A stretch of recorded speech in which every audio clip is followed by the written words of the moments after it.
Off and running. All right. Welcome, everybody, to the first episode of the Does That Make Sense podcast. We are so excited for this new podcast. I have always wanted to do a podcast. I've always wanted to jump into this this stratosphere, this element, this part of the internet, and kind of have my own little corner.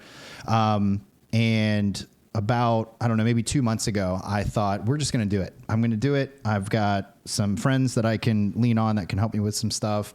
I feel like I'm in a spot where I used to worry a ton about whether or not anybody would actually listen. And here, somebody told me, my producer, his name is Brandon. He's not here this week. He's on vacation. And we're going to avoid talking about how on the very first episode we're recording, he's not here. Well, it's okay, though. Brandon, I hope you're having fun. Only a little bit, though. No, we're thrilled because he said, you have to open the podcast and you have to say that you just really believed that there wasn't enough cisgendered middle-aged white men who had a podcast, and you wanted to throw your hat into the ring. And I thought that was the funniest thing ever, because obviously that's not true. Obviously, there doesn't need to be another podcast. Obviously, there's a very small, finite number of people who hear that Andy Denon has a podcast and they're like, oh, cool, we need that. But I had this thought in my head, and this is what kind of pushed me to it. And I had this thing where I thought, if we start this and I have a lot of fun with it and people enjoy it, and I stop having fun with it, am I going to keep doing it only because people are watching, even though I'm not having fun? And the answer to that was probably not. I'll stop if I'm not having fun, right? Which, if you flip that, it really kind of was a pivotal moment for me, because I thought, if that's true, if I would have listeners and have people tuning in and people like it and I'm not having fun, and that would give me permission to stop it, why can't I do it just because it's going to be fun? Like, why can't we do it because it gives us an opportunity to have conversations? It gives us a chance to ask challenging questions. It gives us a chance to have fun with the stuff that's on the internet, or the movies that we see, or the books that we read, or the podcasts that we listen to. And so that's why we're doing it. I'm doing it because I have friends that find this stuff to be fun. We find this to be fun. We have these conversations. We're going to try to make this into something where it's no different than when we're having a conversation around the table, having drinks, or at a bonfire, or whatever. We talk about stuff. We live life. We share our experiences. We tell these stories, and that's it. So we're going to do that with cameras. We're going to do that on the internet. We want to invite you to be a part of that conversation. So this is the very first episode of Does That Make Sense? Again, I'm your host, Andy. We have a producer, Brandon. I hired her as my assistant like 2 years ago, Allie. She's going to be like a talent coordinator. She's going to be marketing. She's going to do everything. She lasted about 6 months as my assistant. And it was because she was absolutely terrible at her job.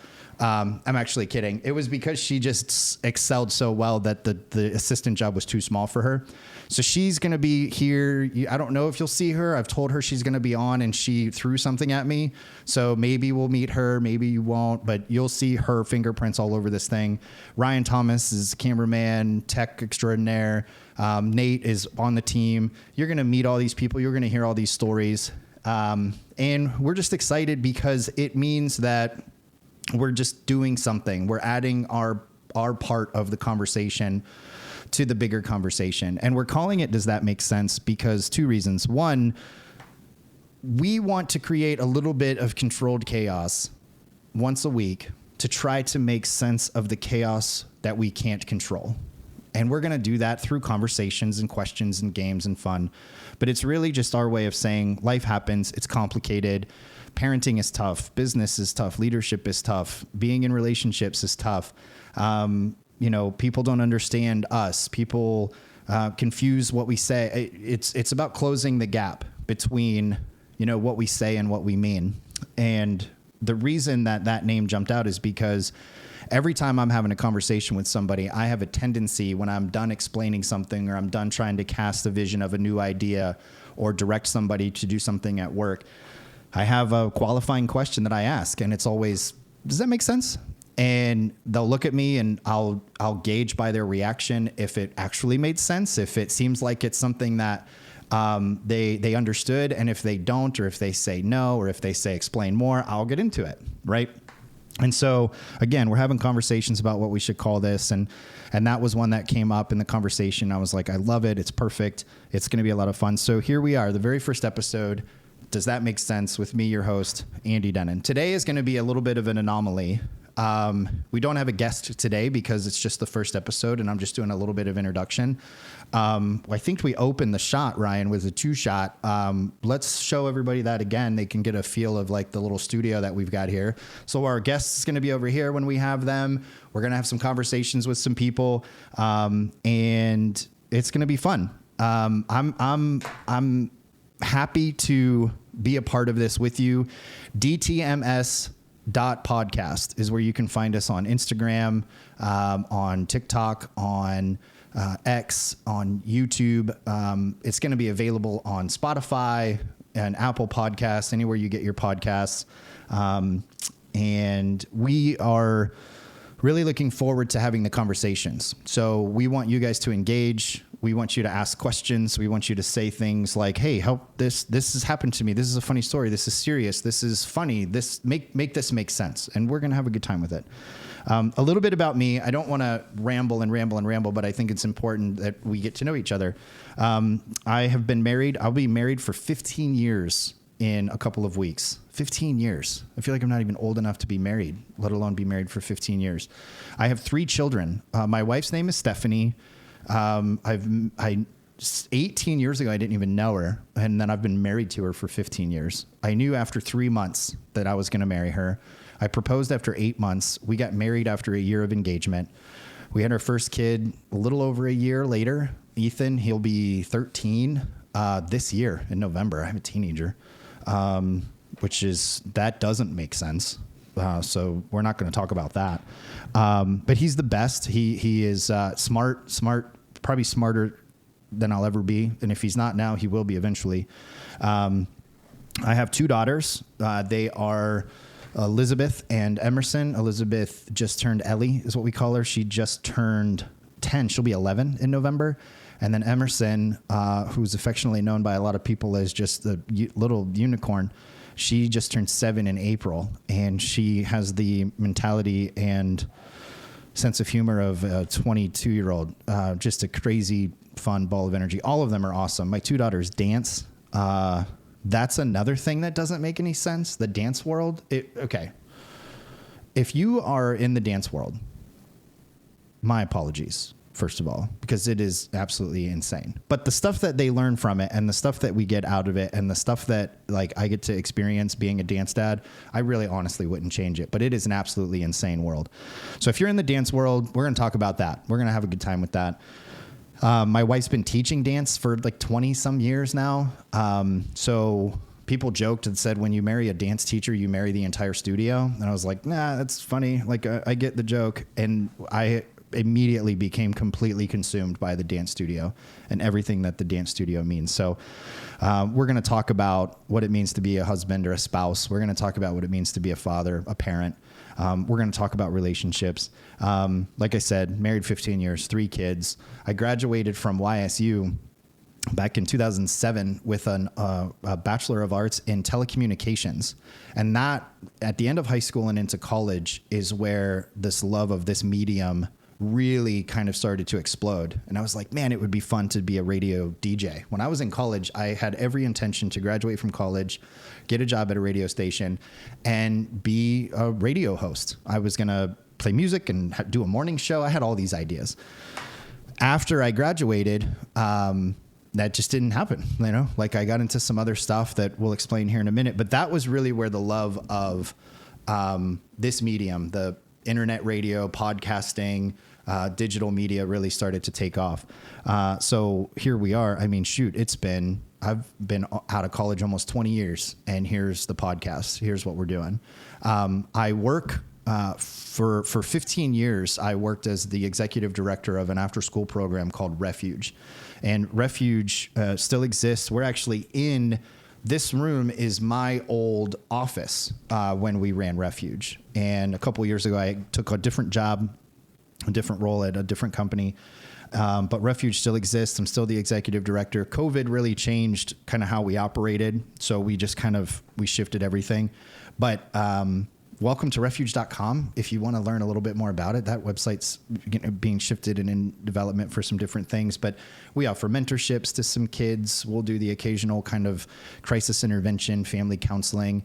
Like I said, when it was in its full operationals, it was an after school program that was open Monday through Friday in the evenings, and kids would come hang out. We would feed them. We would do devotions or talk about wise choices, and we would help them with their homework, just essentially giving them a space to come after school. Many of them were single family situation, single parent situation, and their families, their parents would work multiple jobs, and they just needed a place to come and know that they were supervised and feel safe. And it was donor supported as a nonprofit, so it didn't cost the kids anything.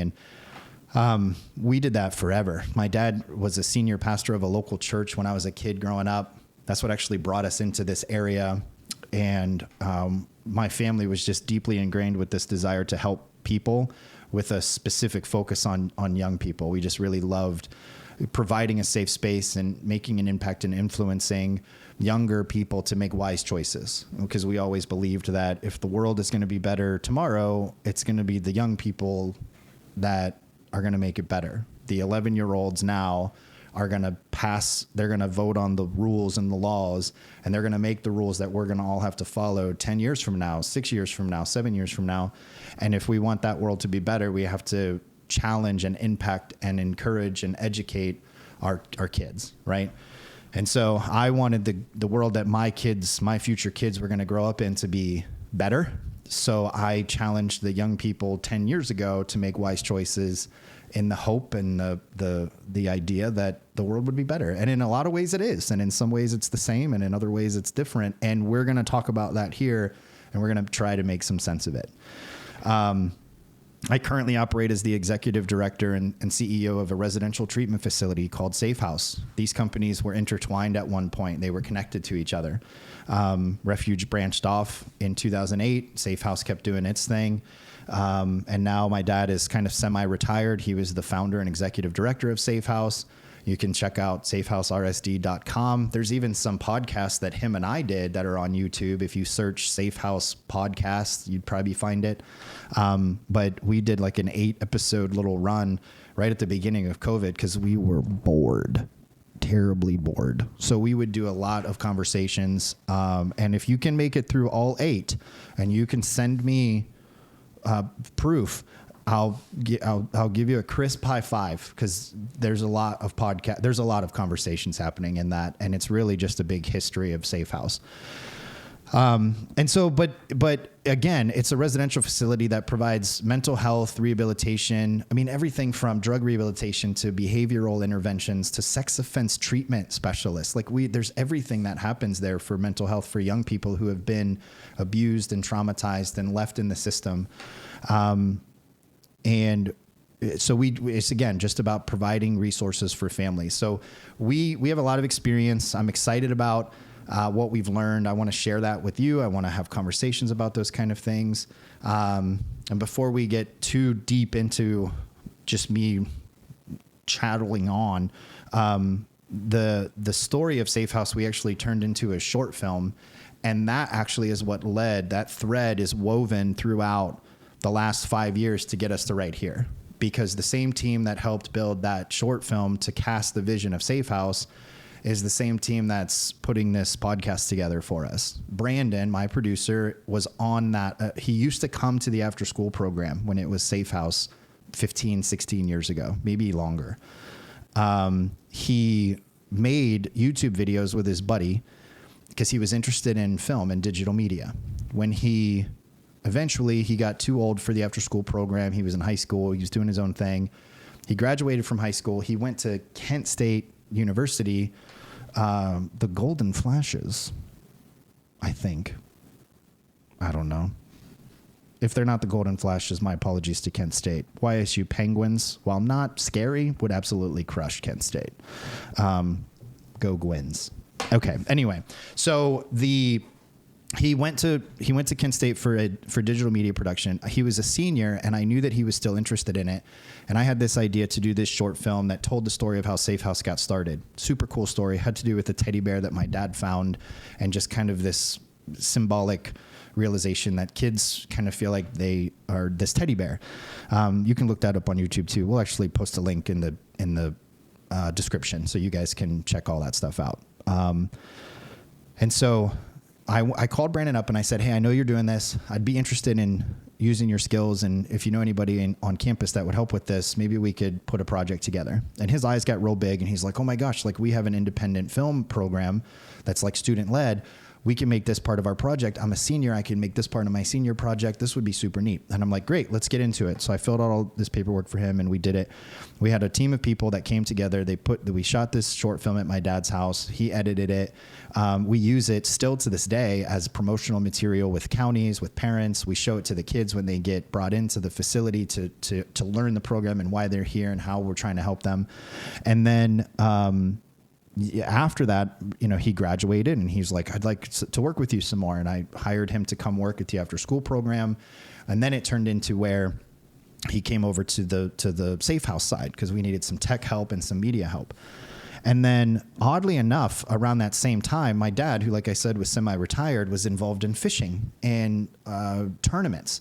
And because COVID was restricting the way that everybody did everything, my dad came to us and said, hey, we've dabbled in this podcast thing at Safe House. What if we went ahead and bought some gear and we continued to do the podcast? We continued to do like training videos and media stuff for Safe House, but we also used it for these live streams, this stuff that we can't do the same because of COVID.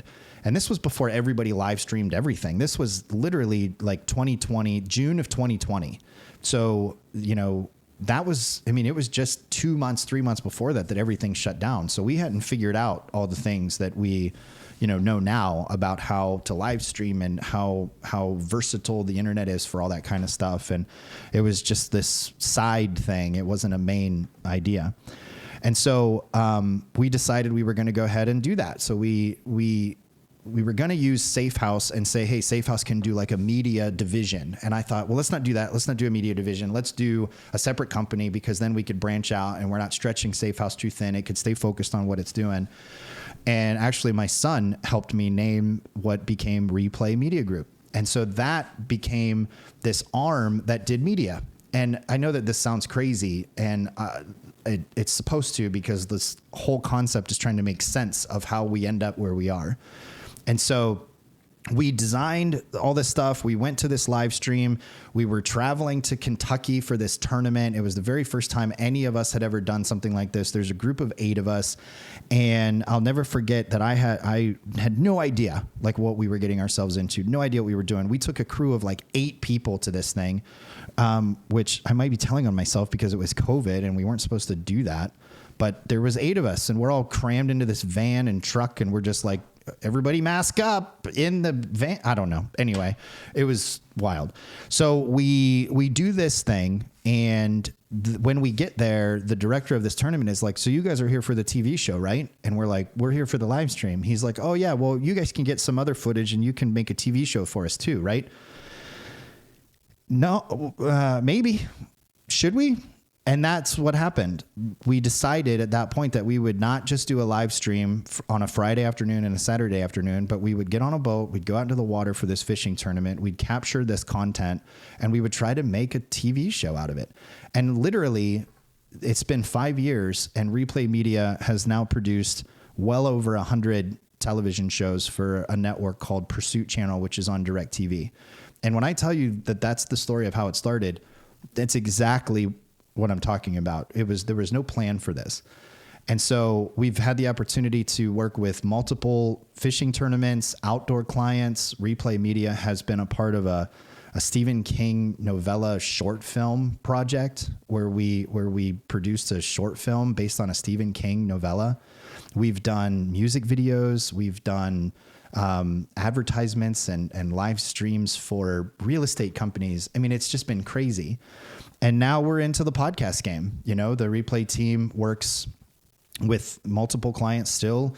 And this is what we do every day. And we try to tell riveting stories. We try to encourage people to engage in this stuff. We want the narrative to be fun and educational and entertaining.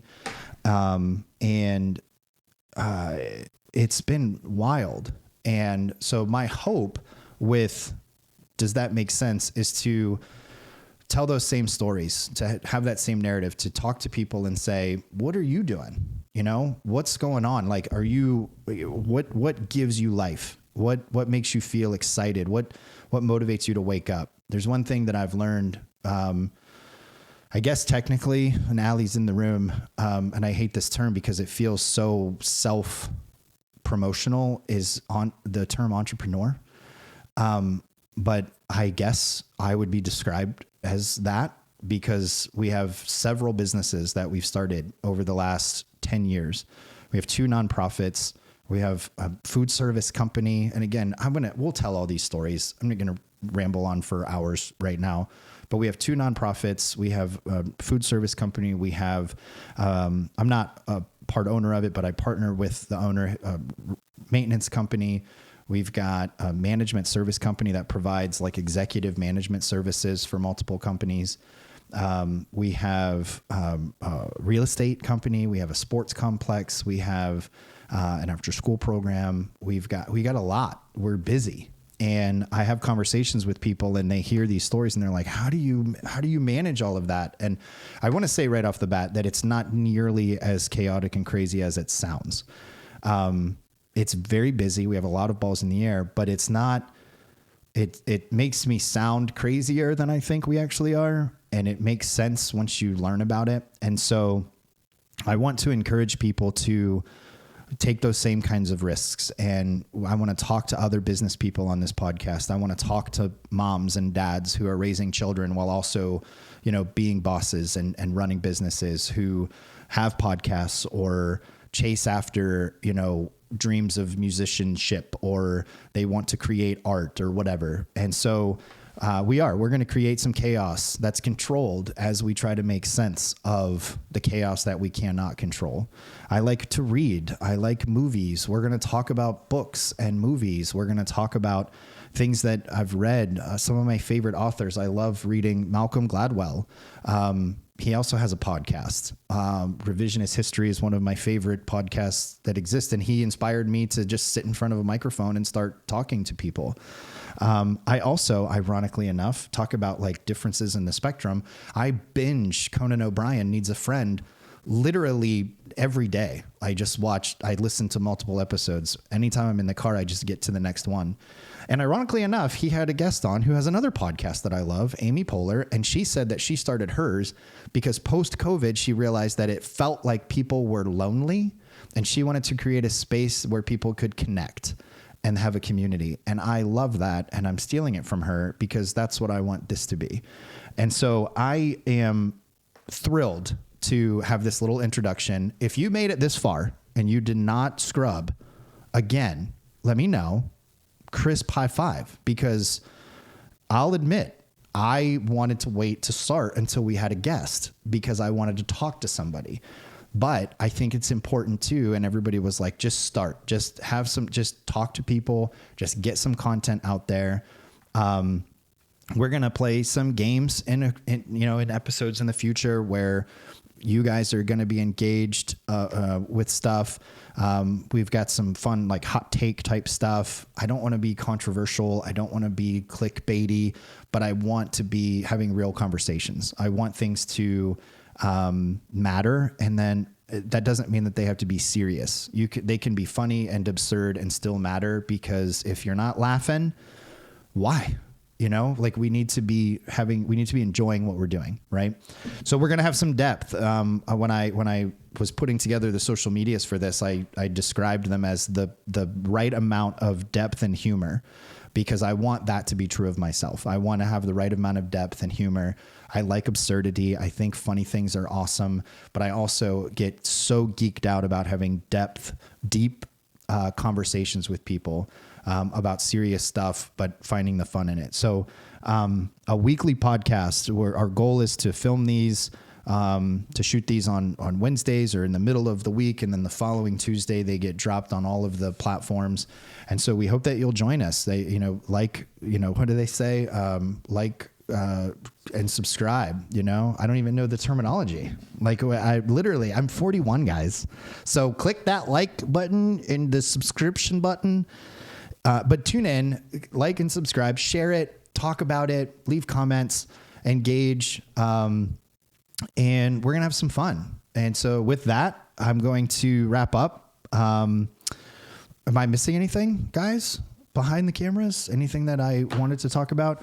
Let's do another 2-shot. Let's show them. Let's fade out on everything. So we're gonna have some guests over here. I think this is really funny because the way that this studio is designed, this looks like this is a bit. Like it's like a bit where I'm really lonely. Like I'm just in a room, an empty room by myself talking to a camera, and essentially I am. But we're gonna fill this up with some fun ideas, some fun games, some fun guests, and we're gonna start that here very soon. So like and subscribe, tune in. We'll see you next week. Have a great day.